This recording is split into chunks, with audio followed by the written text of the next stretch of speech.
महापालिकेची प्रभागनिहाय प्रारूप मतदार यादी 6 नोव्हेंबर रोजी प्रसिद्ध होणार होती, मात्र आता ती 14 नोव्हेंबर रोजी प्रसिद्ध करण्यात येणार आहे। महापालिकेची अंतिम प्रभाग रचना जाहीर झाली आहे। आता प्रभागानुसार मतदार यादी तयार करण्याचं काम सुरू आहे।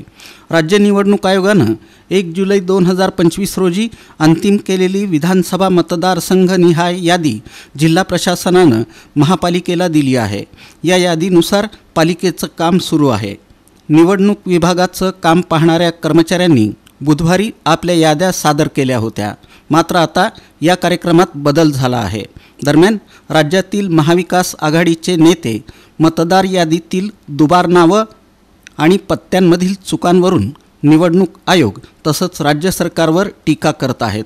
या पार्श्वभूमीवर मतदार यादीतील नावं पत्त्यांबाबत पुन्हा खातरजमा करून प्रसिद्धीकरण व्हावं यासाठी प्रसिद्धीकरणाची तारीख बदलण्यात आल्याची चर्चा आहे। मतदार यादीचा सुधारित कार्यक्रम याप्रमाणे: प्रारूप मतदार यादी प्रसिद्ध करणं 14 नोव्हेंबर, हरकती दाखल करण्याची अंतिम तारीख 22 नोव्हेंबर, अंतिम यादी प्रसिद्ध करणं 6 डिसेंबर, मतदान केंद्राच्या ठिकाणांची यादी प्रसिद्ध करणं 8 डिसेंबर, मतदान केंद्रनिहाय मतदार यादी प्रसिद्ध करणं 12 डिसेंबर।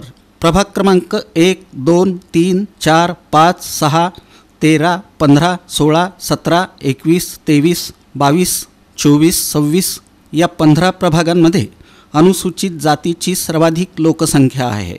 त्यामुळं या प्रभागातील एक जागा अनुसूचित जातीच्या सदस्यासाठी आरक्षित होण्याची शक्यता आहे। प्रभाग क्रमांक 24 आणि 26मध्ये अनुसूचित जमातीची सर्वाधिक लोकसंख्या आहे।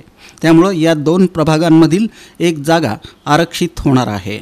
राज्य निवडणूक आयोगानं प्रारूप मतदार यादी प्रसिद्धीकरण 14 नोव्हेंबर रोजी करण्यास सांगितलं आहे।